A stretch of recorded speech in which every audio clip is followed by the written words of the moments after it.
Dobrodošli u novo izdanje emisije Karte na 100. Moje ime je Kristina Didanović.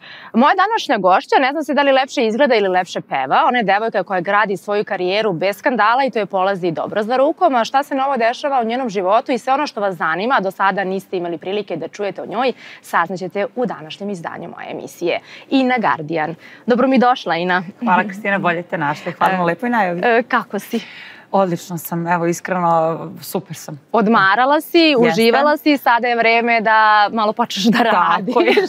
Dobro, to uživanje je trajalo nekih 7-8 dana, nije to toliko dugo trajalo, ali eto, spremna sam za neke nove projekte, za posao, kao i uvek, eto. Šta nam pripremaš?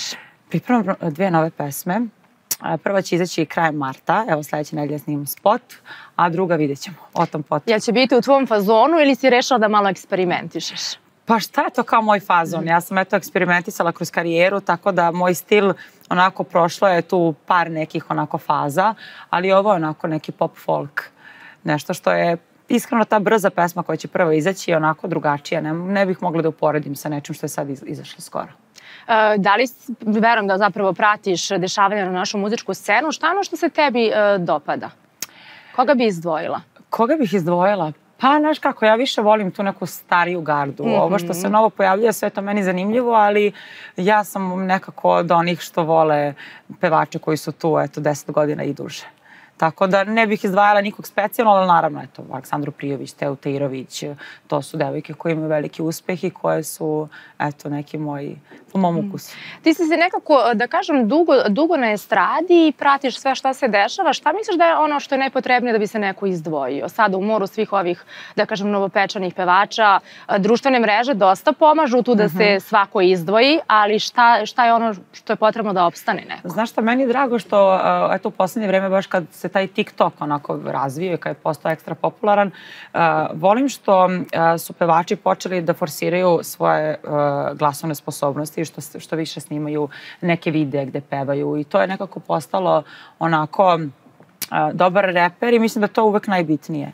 Da ti imaš dobar glas, da imaš dobre pesme, naravno, ok, izgledi neke stvari koje idu usput, uz to i to je isto bitno, ali mislim da je pesma najbitnija. Šta misliš, koliko je tebi pomoglo to što si lepa devojka?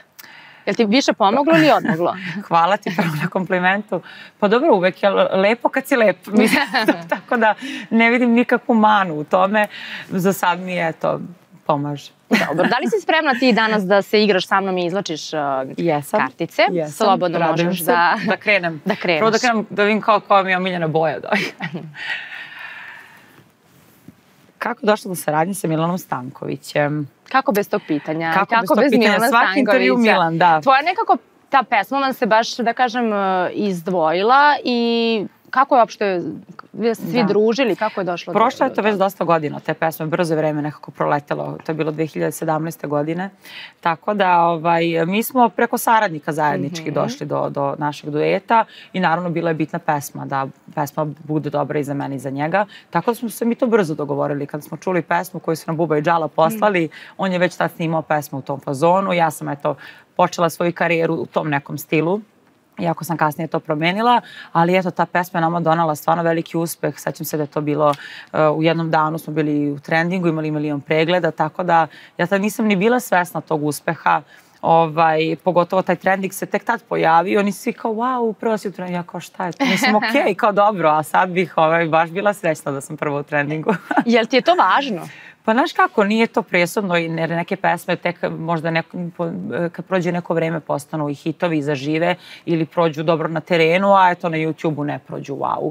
Tako da, ali što da ne bih se žalila da nije pesma u top 10.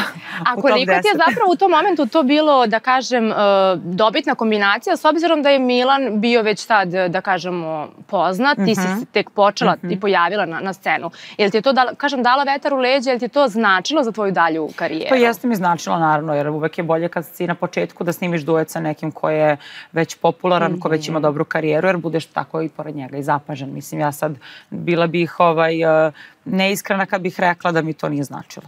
Jel se čuješ danas sa njim? Ne čujem se, nismo se baš dugo čuli. To me svi pitaju. Zato što on nestao sa scene i svi se pitaju gde je i šta radi, ono tako vidimo po društvenim mrežama i onda naravno novinari nagađaju gde je, šta je, kako je, ali svi kažu da im fali Milan Stanković. Meni fali u smislu što je stvarno onako osoba koja je pretalentovana, koja ima specifičan glas, koji je sam po sebi specifičan, tako da je fali na estradi definitivno. Dobro, možemo dalje. Idemo dalje, dobro. Kako bi odreagovala da se zatekneš u istoj prostoriji sa Jelenom Karleušom? Normalno. Jel bi se pozdravila, jel bi se javila jedno drugo? Ne bi se pozdravila, ali bi odreagovala nenormalnije. Jel se poznajete? Jel ste se nekad upoznale? Da. Dobro. Ne želiš dalje tu temu? Dobro. Idemo dalje. Najčudniji zahtev od nekog fana. Joj, sad mi ovo, ništa mi ne pada na pamet. Ali nisam imala sad neke kao zahteve, ali eto, uvek sam tu da kad gostujem u nekom gradu ili kad sam negde da, ako treba nekoga upoznam, da mi neko, dobro donosili su neki poklončić, tako neki znak pažnje, tako da mi eto to ovako ostaje u sećanju. Ti nekako često pevaš po tim proslavama, da li se možda tu dešavalo nešto, da kažemo, zanimljivo i čudno što nije svakidašnje? Joj, znaš da ne mogu sada da se setim. Bude nekad možda čudno kad mi traže neku pesmu koju možda kao nikad nisam pevala ili nešto kao u tom smislu, ali nisam imala sad neke zahteve i neke imam zahteve u smislu, na primjer, da hoće da im otpevam prvi ples ili nešto tako, u tom neku želju da im ispunim specijalnu ili neku pesmu, da eto, specijalno naučim za njih, tako da eto, to je to. Što mogu da se, čega mogu da se setim. Nisam zanimljiva, ne? Polako, tek smo počele. Izvoli sledeće. Ajde. Da li si odbila nekog za saradnju? Pa... Reci slobodno. Pa možda jesam, ali ne bih govorila o kome se radi. Zašto? Pa ne bih, ali znaš kako... Ne možemo svi da se poklopimo u smislu, ja ako sa nekim ne želim da sarađujem, to nije zato što je njega loš pevač ili ne poštujem kao osobu ili tako, imam protiv njega nešto lično, nego jednostavno s nekim ljudima se možda i vokalno, tako da je to isto bitno. Ajde, pored dobre pesme, što je najvažnije, bitno da se i glasovi poklope. Ja isto razmišljam sada, želela bih da snimim sa nekim duet, ali kada pričam sa kompozitorima, stvarno je važno da se vaši glasovi slažu. Ne da budu slični, ali mora tu da postoji nešto što se uklapa, da bi to zvučalo dobro. A je li tebe neko odbio za saradnju? Pa, na primjer, kada sam sa Milanom snimala duet, ja sam pre toga imala želju da snimim sa Sašom Kovačevićem, ali on mene nije odbio zato što nije želeo, nego je tad imao neki projekat i zbog tih nekih svojih planova. Toga se sećam da sam prvo njega zvala i eto, to mi je bila prva želja. A da li će sada možda doći do dueta sa Sašom? Pa nisam ga zvala. Kao tad ga ne zovem, više sad čekam njegov poziv ja. Ne, ali pa ako bi, imam neke druge na pameti. Hoćeš da nam kažeš? Mirza Selimović. To mi je želja da snimim duet sa Mirzom. Vi se i družite, je li tako? Da, sa Mirzom sam stvarno super. Volela bih sa njim, eto, sa Peđom Jovanovićem, ali mi planiramo evo već koliko godina da snimimo našu pesmu i ne znam kada će se to desiti. Mi sve kao evo, hoćemo, ali isto čekamo duet koji će onako biti onako dobar i koji će da nadmaši ovaj cover što smo radili. Evo sad si spomenula i Peđu, ti si često na njegovim koncertima gošća. Kakav je on za saradnju i koliko ti to znači da na velike koncerte ti budeš? Znaš kako, oni su mene prihvatili u to njihovo jato. Oni kažu sad, ne može koncert bez tebe. Nekako taj naš duet stvarno onako doprinese tom koncertu i stvarno onako ljudi super reaguju. Zato ja kad god imam priliku, kad god sam slobodna, odem. I meni to znači, naravno, jer mene veliki broj ljudi čuje i vidi, ljudi koji ne znaju za mene, oni mene čuju na tom koncertu. A nekako je to meni iskustvo, jer svaki put kad se pojavim pred tolikim brojem ljudi, to je sve nekako onako dobra škola. Je li imaš nešto da kažem da se plašeš, da ti se ne dogodi neki... Samo padova po bini. To mi je jedina trauma. Imala sam jednom u životu to na takmičenju, prvo takmičenje u kojem sam bila. Prvi glas Srbije. Prvi glas Srbije, da. Tu sam pala na sred snimanja. To je meni, znači ta trauma, to je bilo ima više od 10 godina, 12 kad je to bilo.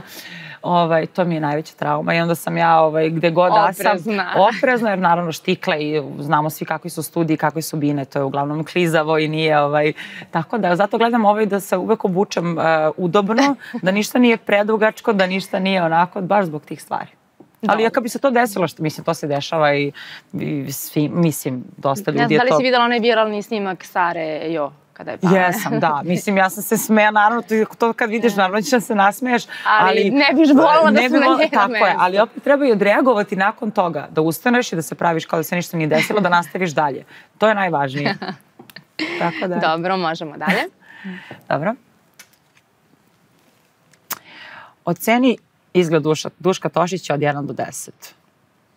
Pa 8. Šta fali da bude 10? Pa nije moj tip. Kakav je tvoj tip muškarca? Pa ja volim crne muškarce. Eto, tako. Jesi emotivno ispunjena? Jesam. Jesi? Da. Da li ti se momak... Čekaj, mama si krenula na drugo pitanje. Zato što prošli put... Vidim. Polako. Sad ćemo u nekim lepšim temama da pričamo. Emotivno si ispunjena. Ti nekako ne pričaš previše o svom privatnom životu od samog starta, od kako si se pojavila, nekako mi ništa ne znamo o tebi. Pa iskreno, znaš kako, ja... Jer to poučena iskustvom svojih koleginica, ne želiš da... Pa i na neki način i to, a i opet volila bih neke stvari da zadržim za sebe. Evo je ovo pitanje što ja sam ti rekla da sam emotivno ispunjena i mislim da je to dovoljno. Da sam ja srećna i da sam ja zadovoljna, a ljudi u mom okruženju znaju detalje, tako da eto. Kad bude bilo vreme i ako budem nekad odlučila da pokažem i da pričam detaljno, hoću što da ne. Koliko je teško zapravo biti sa pevačicom? Šta kaže tvoj momak? Nije teško. Nije teško? Nije, apsolutno. Mislim, kad kažeš s pevačicom, on je sa mnom. Ja nisam Pa dobro, ali da kažem nekako vi stalno putujete, vi ste na tim nekim nastupima, noćni provod, izlasci i... Jeste.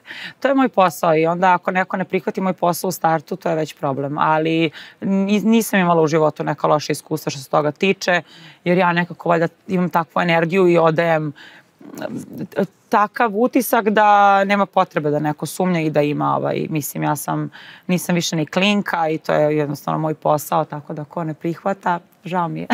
A kakva si ti u vezi? Jel si ljubomorna? Nisam, ne. Ja ne volim ljubomoru, ni da je neko ljubomoran, ni da je partner ljubomoran, nisam ni ja, tako da šta ne volim da se brani meni, ne volim ni ja da branim drugima. A kakva je Ina kad je zaljubljena? Pa ja sam srećna, nasmejana, eto. Tako da, eto, u poslednje vreme sam super. Drago nam je da to čujemo, možemo dalje. Otkrivam nešto o sebi što javno za sada nije znala. Sigurno sam da ima svašta što mi ne znamo o tebi. Da, zato ti kažem bolje. Evo danas smo saznali da je emotivno ispunjena. Lakše bi mi bilo da mi ti postaviš neko konkretno pitanje, jer ovako sad ne bih znala šta nije znala javnost od mene. Pa, na primjer, ne znam ljudi da sam ja možda ovako dosta emotivna. Ja možda delujem na prvu kad me ljudi upoznaju onako malo arogantno, malo i uglavnom ljudi kada me upoznaju imaju komentari kako si ti normalna, kako si ti super, jer stvarno možda to i zbog posla i kako sam vremenom napravila taj neki zid da ne može ni svako ni da mi priđe, ni da ne odajem neki utisak. Onako, nisam ni po prirodi tako sva nešto. Ha, hi. Tako da možda nekad delujem, ali sam i takako i duhovita i opuštena i sve onako nekad kontra nego što ljudi pomisle kad me vide iz daljine. Jel tako i želiš da bude i da se predstavljaš publici, da imaš, da kažem, taj neki odbrambeni mehanizam i taj neki zid da ne želiš da dopre do toga i da te bolje upoznaju? Misliš da je tako lakše?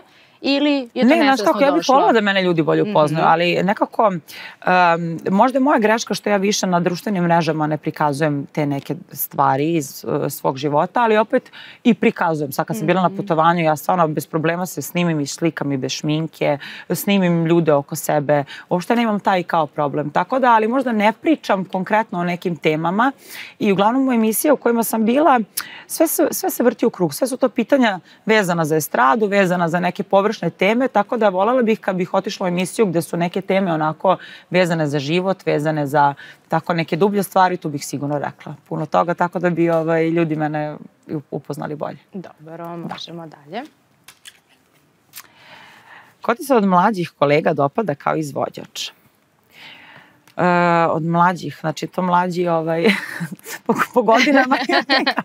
Pa da kažemo po stažu na estradi, ajde.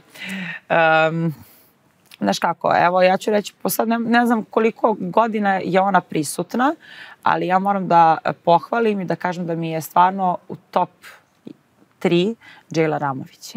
Ja nju zaista i upoznala sam na nekim proslavama, znam je ovako privatno, ne družimo se, ali sam je to kroz posao upoznala. Ona je meni pretalentovana, prelepa i iskreno ona je meni stvarno onako neko koga bih izdvojila. Ti se ne družiš puno sa estradom. Da li si nekad osetila sujetu na svojoj koži od neke koleginice? Pa jesam, bilo je nekih situacija, da ne bude možda nešto direktno i konkretno, ali sam sve ljude koji su nešto, uglavnom dođu informacije do tebe kad tad, da li neko nešto prokomentarisao ili da li neko želi nešto da ti uradi iza leđa, to uglavnom dođe kad tad i onda ja takve ljude samo eliminišem iz svog života, ali nije da se ne znam puno ljudi sa estrade i sa svima sam ja super, ali ovako da se družim svakodnevno, ne, ali eto, Peđa Blizanac je čovek s kojim sam onako najbliže i s kojim popijem kafu i van posla i van koncerata, tako da eto. Dobro, možemo dalje. Čekaj. Najluđi trač koji si čula o sebi, pa evo ovaj poslednji koji ne bih više da pominjem jer bi se smučio, ali to je nešto, evo, nije ih bilo puno, ali eto, to je nešto što ne može da me zaobiđe. Koliko ti to smeta što se, da kažem, pisalo i pričalo o tome? Pa znaš kako, ja razumem da u ovom poslu stvarno ti tračevi postoje. Postoji u privatnom životu, mislim. Ja sam isto za sebe milion puta čula da sam bila negdje gde nikad nisam bila ili da sam bila s nekim ili da sam me neko upoznao. Mislim, to stvarno, ja uvek pomislim, rekao, dakle to ljudima, kako to krene? Mene zanima samo ko to počne. Kako dođe do toga, nekom sinu ideja, kao što nekom sinula ideja i za ovo. Tako da, eto, mislim, naravno da mi zasmeta, ali šta da radim, ne možeš protiv toga, samo gledaš da to hendluješ ili da ignorišeš ili da na neki način, mislim da je najbolji lek da se ti na taj način, na taj račun u stvari šališ i sprdaš i to je najbolje. Bila si na njegovoj proslavi, samim ti, da kažem, si demantovala sve te priče i glasine. Ja sam pevala na toj proslavi, ja nisam bila kao gost, tako da je to ovo istina, ja bih verovatno dočekivala gosta i bila bi domaćin, ne bih pevala. To je isto logično, ali dobro. Znaš kako, ljudi su stvarno show, jer ja vidim, čitam tako, ne opterećam se komentarima, naravno da volim da pogledam i onda kad čujem te komentare, meni je to toliko smiješno kako ljudi naprave sami sliku. Hoćeš da podeliš sa nama neki komentar koji te baš nasmeo? Se sećaš nečeg što... Pa ne znam, bilo je tako, lep su par ili mislim tako neke nebuloze, ali u principu meni je smiješno što ljudi toliko poveruju to, bez ikakvih dokaza da oni to, oni su već napravili film, oni su već, to je kraj priče, tako da eto. Da li su te muvali pevači? Pa... i ne baš. Kako? Pa iskreno, evo, ne da možda mi se neko kao, ne kažem udvarao, ali tako možda je bilo nekih komentara, komplimenata. To stvarno dobijem. Ja stvarno kolege sve poštujem i nekako sam, ne znam zašto je to tako, ali bolje sa kolegama nego koleginicama. Mislim bolja. Imam nekako uvek bolju neku energiju i bolje neku komunikaciju. Tako da ja stvarno od kolega uvek osjetim neko poštovanje i tu budu komplimenti. Meni svako od kolega da komplimenti za izgled i za pevanje. Tako da ja to ne vidim kao neku udvaranje. Mislim, to nije udvaranje. Tako da nisam osjetila ništa konkretno. Nešto konkretno nije bilo? Ne. Dobro. Ne. Možda bi oni hteli, ali možda nisu još Nemaju petlje. Nemaju petlje. Šta zameraš Editi? Editu pozdravljam ovim putem i evo zameram je što se nismo videle koliko meseci. Pa negde evo sad je februar, pa negde od novembra. Pa da, ako ne, tako nešto. S njom se družiš, jel da? S njom da. Mislim, ne družimo se, ne viđamo se često jer svako ima svoje obaveze, ali stvarno kad se vidimo, onako se lepo ispričamo, to traje par sati, naše druženje i onda mi je imam dosta tako drugarica u životu s kojima ne stižem da se vidim često, ali eto kad se vidimo jedno u par meseci, nadoknadimo sve. Tako da Editu pozdravljam i mnogo je volim i eto, zove na kafu. Kakva je Edita?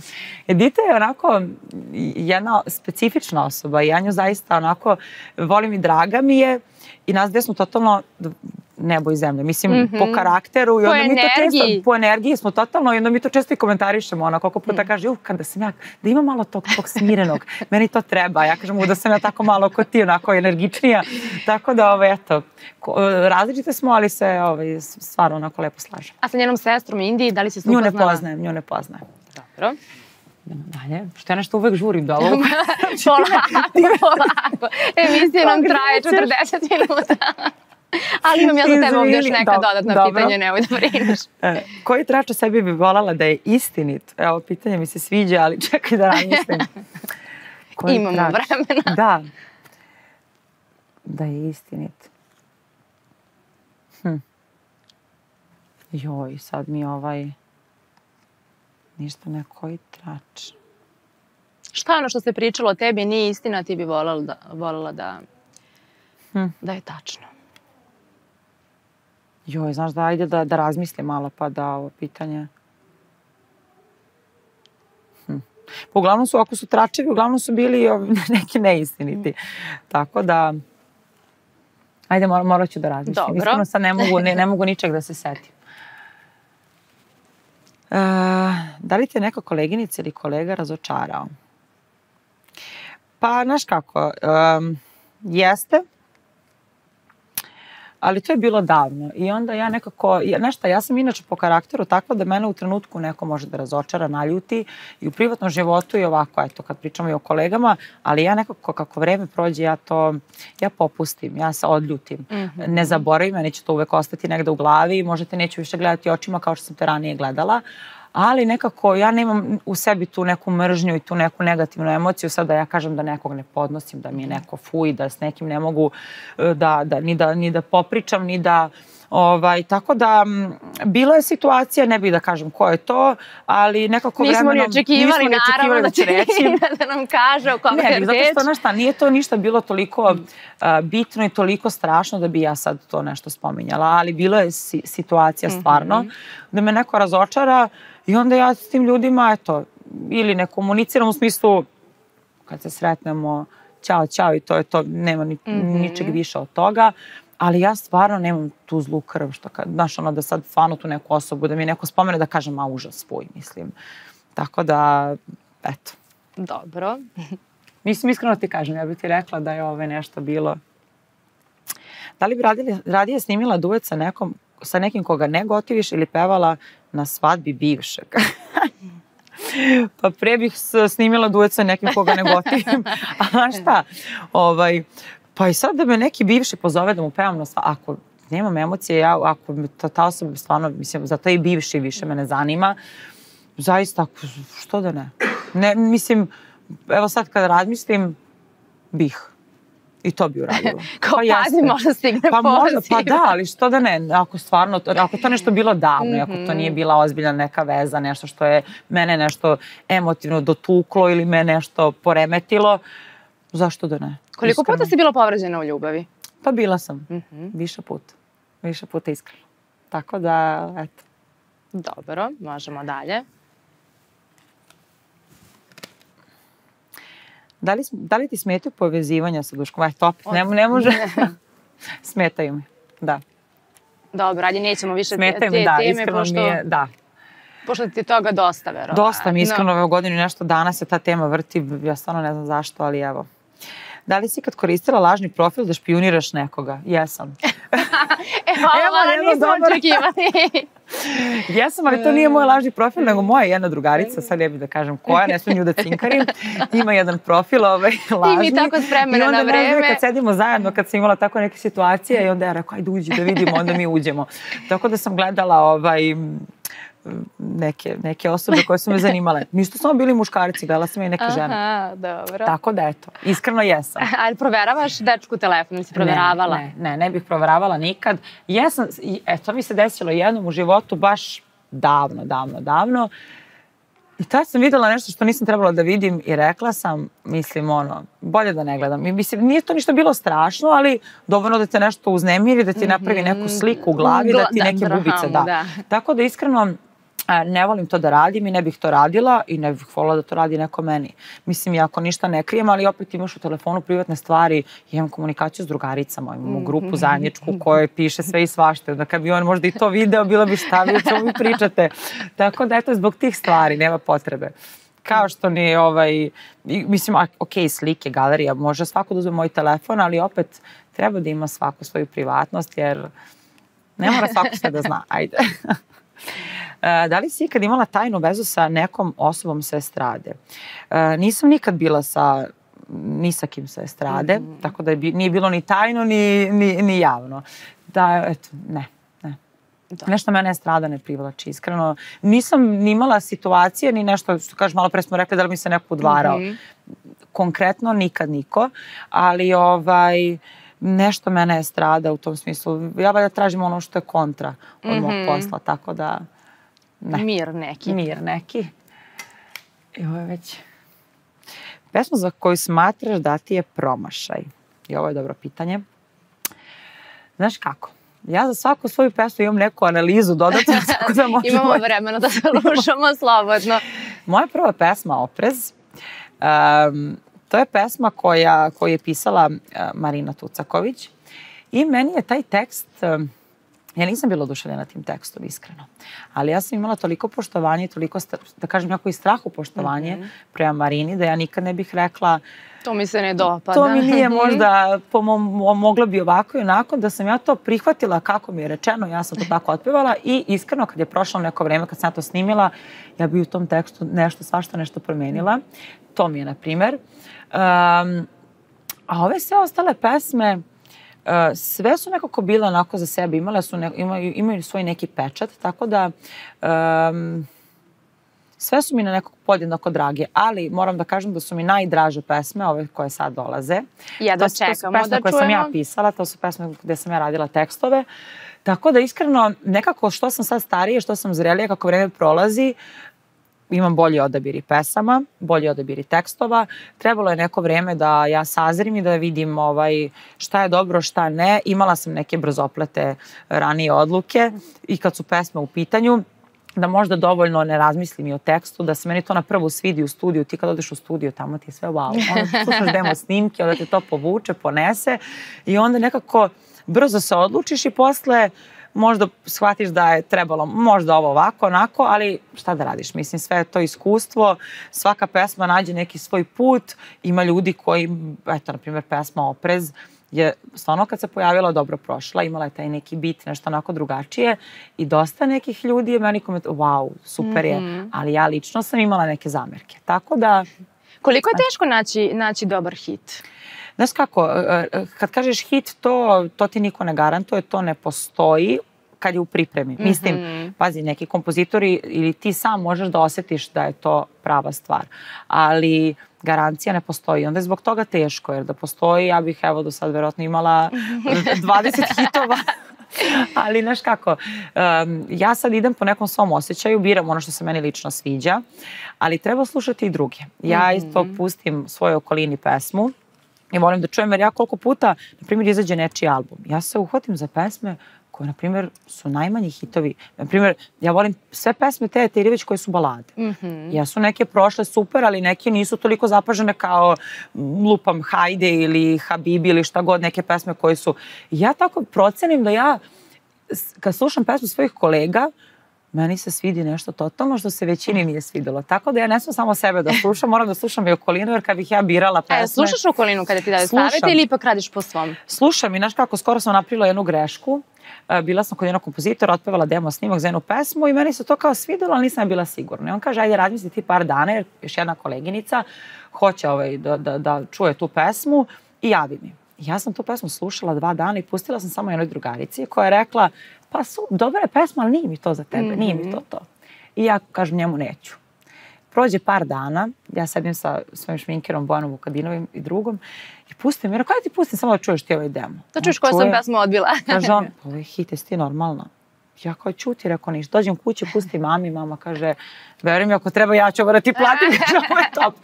I ja u stvari shvatim da sam se ja baš onako prevarila i ja zovem tog kompozitora i kažem, rekao čoveče, rekao šta je s onom pesmom? Kaže, otišla je već. Ja rekao, ništa. Tako da, to je ta moja brzopletost. Jel ta pesma tek treba da izađe? Izašla je ta pesma, to je jedna koleginica. To je na Breskvicinom albumu je ta pesma, jedna da. Tako da mi je, eto, mislim, super, ona to otpevala i super i njoj leglo, ali mi je žao što to je u mom izvođenju drugačije zvučalo i eto, tu sam, na primjer, bila onako brzopleta, trebalo je možda malo da se više raspitam i da pustim još nekim ljudima. Mnoge tvoje kolege kažu da bi dali čitavo bogatstvo za dobar hit. Da li si ti slažeš sa tim ili... Pa znaš kako, ti kad dobiješ hit i kad imaš hit, ti možeš lako da te pare, mislim, da ih vratiš. Tako da stvarno treba uložiti, ali opet Znaš kako, da ti neko garantuje 100%, naravno da bih i ja dala.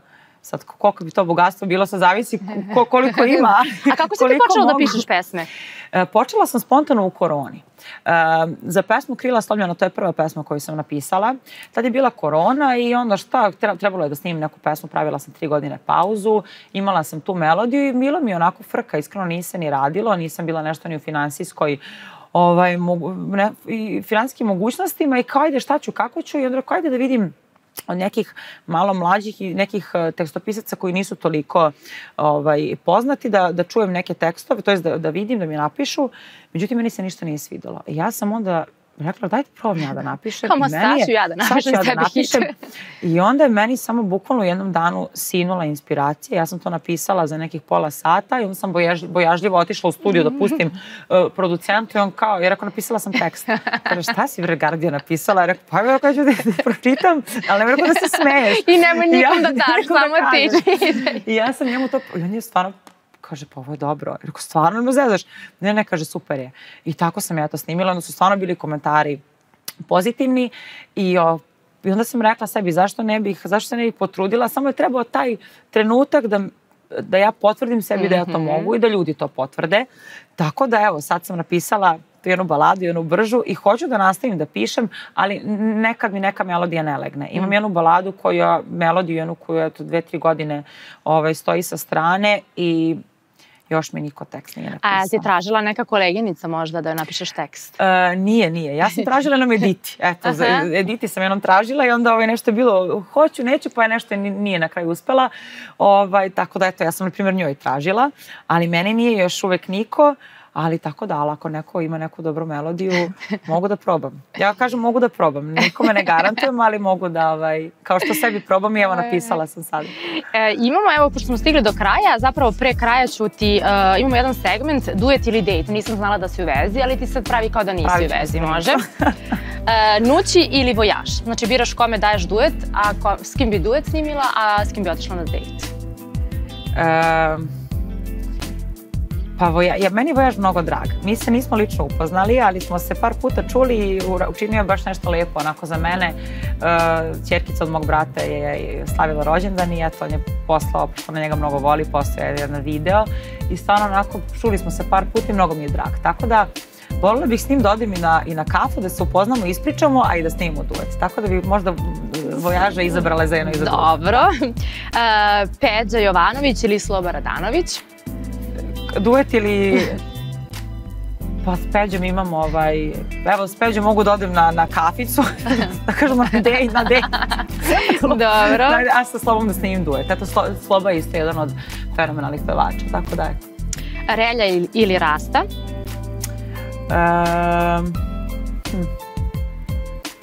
Relja... Pa možda bih Relju izabrala za duet više, da. A s Rastom bih otišla možda isto na kafu, Rasta mi je nekako možda gotivniji. Zabavniji mi je za priču, iskreno da. Relja mi je baš onako miran i Rasta je zabavniji, da. Dobro. Aca Lukas ili Saša Matić? Sašu Matića mnogo volim i cenim. Tako da sa Sašom bih snimila i duet i otišla bih na kafu. Saša je jedna preduhovita osoba i ovako čovek kojeg dugo znam, ne srećamo se često, ali kad god se sretnemo onako ispričamo se i on mi baš daje onako dobre savete vezano i za pevanje i baš ga cenim. Ali i Acu Lukasa isto cenim kao pevača, tako da možda bih otišla sa obojicom na kafu, da se svi lepo ispričamo i znam da su obojice duhoviti i znaju puno viceva i može njih puno toga da se nauči. Što se kaže i životnih tema i poslovnih. Dobro. I sada imam segment ili, biramo fudbalera ili košarkaša. Dobro. Jokić ili Vlahović? Sad ti da ti je bolji frajer, sportista, kako god ih ti rangiraj. Pa dobro, ja iskreno košarkaša nešto ne volim previsoke muškarce. To je, na primjer, neverovatno jer sam ja visoka. I nikad mi se nisu sviđali muškarci koji imaju preko 1,90 m nešto, tako ti dvometraši. A jesi imala nekad nižeg nekog momka? Pa nisam nižeg od sebe, ali momka koji je tako malo više od mene, ali ja sam svakako na štiklarma od većine, ali nikad nisam imala nekog ko je tako previsok, koji ima preko 1,90 m ili nešto. Jednostavno, tako se zalepe, tako se desi. Ali imam drugarice koje su niže i uvek nađu tako neke metre, kako se to neko uvek namesti tako, ali meni to ne smeta i ja iskreno ne volim tu neku previsoku građu. Tako da bih možda, eto, Vlahovića po izgledu fizičkom, ali Jokić je Jokić, tako da... Nedović ili Radonjić? Po bojicu ih poznajem i poznajem njihove devojke, tako da ih pozdravljam ovim putem. Pa mi, ne znam, obojica lepo izgledaju. Ne bih mogla da se odlučim. Mislim, stvarno lepo izgledaju obojica i stvarno su super momci, super sportisti, tako da veliki pozdrav za njih. Avramović ili Mitrović? Avramovića ne znam. Aleksa. On je meni tako gotivan, on je tako pozitivan lik da, eto, njega ću da izaberem, on je baš super, on je super. I Bogdanović ili Tadić? Pa Bogdanović, onako, on je visoki i možda tako... I Tadić je lepo izgleda, mislim, obojica su, mislim, znaš ti, kad sportista upoređuješ, stvarno su svi oni lepo građeni, tako da, ne znam. Dobro, završili smo, preživjela si. Nadam se da ti je bilo prijatno. I bilo mi je super, nego kažem ti, ova neka pitanja, znaš, kao u našem trenutku ne mogu se setim, stvarno kao tračeva. Dobro, odgovorit ćeš mi sledeći put na ovo pitanje. Hvala ti puno što si izdvojila vreme da se družiš sa mnom. Želim ti puno uspeha sa novim pesmama i spotovima. Hvala. Tako da nadam se da ćemo imati opet prilike da pričamo o nekim novim temama. Hoćemo, nadam se, to uskoro čim pesme izađu. Poštovani gledalci, vama hvala na pažnji. Ostanite uz program Hype televizije. Pratite nas na našim društvenim mrežama, YouTube kanalu i naravno čitajte naš portal hypetv.rs. Gledali ste emisiju Karte na 100.